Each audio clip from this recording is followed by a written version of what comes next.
Hello friends, வணக்கம். Welcome to Vani's channel.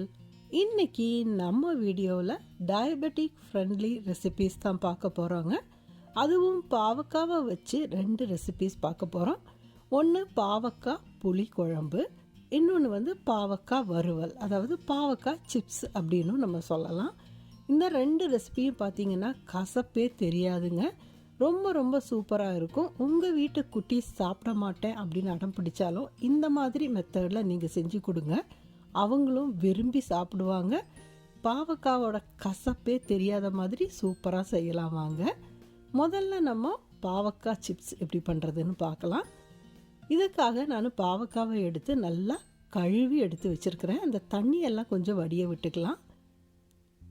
சின்னதாக இருந்தாலும் பாவக்காய் இருந்தாலும் பரவாயில்ல. இதை ரவுண்டாக கட் பண்ண போகிறேன் நான். இந்த பாவக்காய்க்குள்ளே உள்ள விதைகள் அதை நீங்கள் ரொம்ப முத்தினதாக இருந்ததுன்னா ரிமூவ் பண்ணிக்கலாம், இல்லைன்னா அப்படியே சேர்த்துக்கலாங்க. நான் முத்தின விதைகளை மட்டும் எடுத்துருக்கிறேன், மற்றதெல்லாம் அப்படியே விதைகளோடு சேர்த்துருக்கிறேன். இப்போ இதோட 1 டீஸ்பூன் அளவிற்கு அரிசி மாவு சேர்க்குறேன் நான். நீங்கள் கார்ன்ஃப்ளவர் சேர்க்கணுன்னாலும் சேர்த்துக்கலாம். இதோட 1 டீஸ்பூன் அளவிற்கு கடலை மாவு சேர்த்துருக்கிறேன்.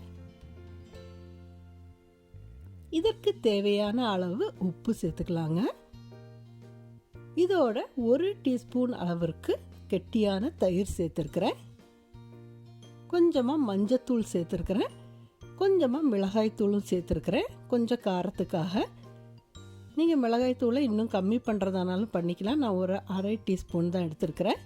இது எல்லாத்தையும் நல்லா கலந்துக்கலாங்க. அந்த தயிர் இருக்குது இல்லைங்களா, அதனால் இதை நல்லா கலந்து ஒரு 10 நிமிஷம் வச்சுட்டு அப்புறம் நம்ம பொரிச்சு எடுத்துருக்க வேண்டியது தான். 10 நிமிஷம் வைக்கும் பொழுது அது நல்லா ஊறிடும். எண்ணெயை நல்லா சூடுபடுத்திட்டு அப்புறம் கொஞ்சம் ஸ்டவ்வை மிதமான தீயில வச்சுட்டு பொரிக்க ஆரம்பிச்சிடலாம். ஒவ்வொன்றா எடுத்து போடுங்க. ஒன்றா எடுத்து நம்ம அள்ளி போட்டோம் அப்படின்னா ஒன்றோட ஒன்று ஒட்டிகிட்டு இருக்கும். ஏன்னா நம்ம தயிர், அரிசி மாவு, கடலை மாவு எல்லாம் சேர்த்துருக்கோம் இல்லைங்களா, அதனால் ஒன்றோட ஒன்று ஒட்டிகிட்ருக்கும். அதனால் மிதமான தீயில ஒவ்வொன்றா எடுத்து போட்டு மிதமான தீயிலையே வச்சு பொரிச்சிடுங்க. பாருங்கள், நல்லா மொறுன்னு சூப்பராக நம்ம பாவக்காய் சிப்ஸ், பாவக்காய் வறுவல்னு சொல்லலாம், ரெடி ஆகிடுச்சு. இதை நம்ம ஒரு டின்னில் எடுத்து வச்சுட்டு எண்ணெயெல்லாம் நல்லா வடிஞ்ச பிறகு ஒரு பேப்பர் டவலில் போட்டு வடிஞ்ச பிறகு இதை ஒரு டின்னில் போட்டு வச்சா 2 நாள் ஆகிற வரைக்கும் நல்லா மொறுமொறுன்னே இருக்கும். சூப்பராக இருக்குது பாருங்கள், நீங்களும் ட்ரை பண்ணி பாருங்கள். அடுத்தது நம்ம பார்க்க போகிறது பாவக்காய் புளி குழம்பு. இந்த மாதிரி நீங்கள் குழம்பு வச்சிங்கன்னா சாதத்தோட சப்பாத்தியோட எல்லாம் சாப்பிடலாம். டயபெட்டிஸ் இருக்கிறவங்க இதை ரொம்ப விரும்பி சாப்பிடுவாங்க. அவங்களுக்கு ரொம்ப ரொம்ப நல்லதுங்க. இப்போ குழம்புக்கும் இந்த மாதிரி நான் ரவுண்டாக கட் பண்ணியிருக்கிறேன். நீங்கள் அதிலிருந்து விதைகளை எடுக்கிறதால எடுத்து அதை பாதியாக பண்ணிக்கலாம். இப்போ ஒரு பாத்திரத்தில் எண்ணெய் ஊற்றிருக்கிறேன். அதோட கடுகு சேர்த்துருக்கிறேன். எண்ணெய் சூடான உடனே நல்லா பொடியாக கட் பண்ணியிருக்கிற வெங்காயத்தை சேர்த்துருக்கிறேன். வெங்காயத்தை நல்லா வதக்கிக்கலாங்க. இதோட நல்லா பொடியாக கட் பண்ண பூண்டு சேர்த்துருக்குறேன் நான். பூண்டை இந்த மாதிரி பொடியாக கட் பண்ணி சேர்க்கும் பொழுது அது ஒரு நல்ல டேஸ்ட்டை கொடுக்கும். நீங்கள் பூண்டு பேஸ்ட்டை விட இந்த மாதிரி கட் பண்ணி கொடுக்கும் பொழுது இன்னும் நல்லாயிருக்கும். இதோட கொஞ்சமாக இஞ்சி சேர்த்துருக்குறேன். என்னோட குக்கிங் வீடியோஸ் பார்க்குறவங்களுக்கு தெரியும், எப்போவுமே நான் இஞ்சியை துருவி தான் சேர்ப்பேன். இதோட ஒரு மீடியம் சைஸ் அளவிற்கு தக்காளி, நல்லா பழுத்த தக்காளி, இதையும் சேர்த்து இது எல்லாத்தையும் நல்லா வதக்கிக்கலாங்க. தக்காளி நல்லா மசிஞ்சு வரணும், அது வரைக்கும் நம்ம நல்லா வதக்கிக்கலாம். இப்போ இதோட தேவையான அளவிற்கு உப்பு சேர்த்துக்கலாம். இந்த உப்பு சேர்க்கும் பொழுது இந்த தக்காளி வெங்காயம் சீக்கிரமாகவே வதங்கும். இப்போ நீங்கள் எவ்வளோ உப்பு சேர்க்குறீங்க அப்படிங்கிறத ஞாபகத்தில் வச்சுக்கோங்க. இதோட நம்ம கட் பண்ணி வச்சுருக்கிற பாவக்காவை சேர்த்துக்கலாம். இதையும் சேர்த்து நல்லா கலந்தாச்சு. ஒரு வதக்கின உடனே ஒரு எலுமிச்சை பழம் அளவுக்கு புளியை கரைச்சி வச்சுருந்தேன், அந்த புளி கரைசலையும் சேர்த்துக்கலாங்க. பாவக்காய் சீக்கிரமாகவே வெந்துடும், ரொம்ப நேரம் வேக வைக்க தேவையில்லை. நான் அந்த வறுவலில் செஞ்ச மாதிரியே ரொம்ப கட்டியான விதைகள், அதாவது முத்தி போன விதைகளெல்லாம் எடுத்துட்டேன்.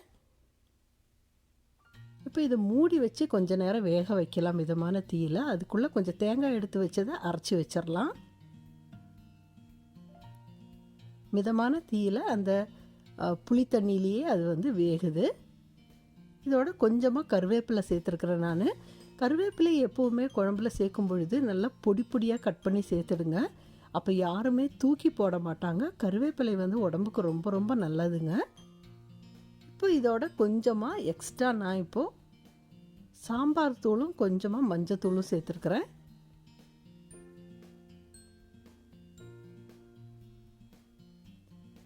இதையும் சேர்த்து நல்லா கலந்துக்கலாம்.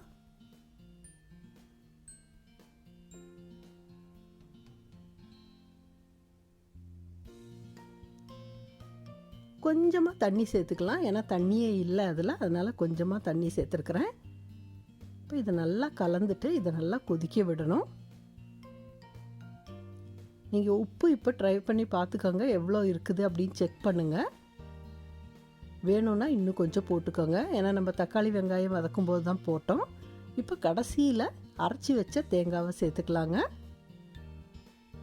ஒரு சின்ன கப்பில் 1 கப் அளவிற்கு தேங்காய் எடுத்து அரைச்சி வச்சுக்கோங்க. உங்களுக்கு எவ்வளோ கிரேவி வேணும்னு நினைக்கிறீங்களோ அதுக்கு தகுந்த மாதிரி தேங்காய் அரைச்சா போதும்.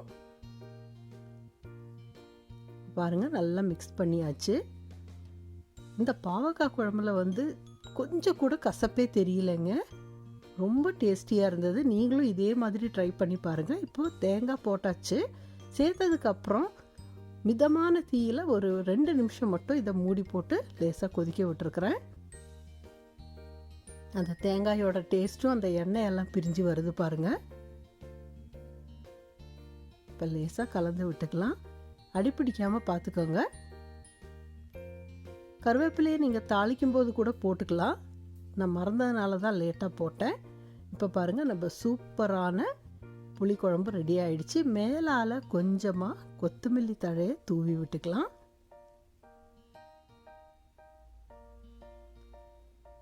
சூப்பராக நம்ம புளிக்குழம்பு ரெடி ஆயிடுச்சுங்க. இதை வந்து நம்ம ஒரு 3 நாள் கூட வச்சுக்கலாம். நம்ம ஃப்ரிட்ஜில் வைக்கிறதானா நல்லா ஆற வச்சு நீங்கள் டெய்லி எடுக்கிறதானா தனித்தனியாக கிண்ணத்தில் போட்டு மூடி வச்சுருங்க. ரொம்ப டேஸ்டியாக இருக்கும். இந்த பாவக்காய் புளிக்குழம்பு மற்றும் அந்த வறுவல் ரெண்டையும் நீங்கள் ட்ரை பண்ணி பாருங்கள். டயபெட்டிஸ்க்கு ரொம்ப ரொம்ப நல்லதுங்க. நீங்களும் இதே மாதிரி செஞ்சு பாருங்கள். உங்களுக்கு வேறு ஏதாவது ரெசிபி வேணும்னாலும் கமெண்ட்டில் சொல்லுங்கள். இந்த வீடியோ உங்களுக்கு பிடிச்சிருந்ததுன்னா லைக் பண்ணுங்கள், கமெண்ட் பண்ணுங்கள். உங்கள் ஃப்ரெண்ட்ஸோடு இந்த வீடியோவை ஷேர் பண்ணிக்கோங்க. நம்ம சேனலில் நிறைய கிச்சன் டிப்ஸ் வீடியோஸ் எல்லாம் போட்டிருக்குறோம். டைம் இருந்ததுன்னா நீங்கள் போய் பாருங்கள். வேறு ஏதாவது டயபெட்டிக் ஃப்ரெண்ட்லி ரெசிபீஸ் வேணும்னாலும் சொல்லுங்கள். மீண்டும் அடுத்த வீடியோவில் உங்களை சந்திக்கும் வரை பாய். தேங்க்ஸ் ஃபார் வாட்சிங்.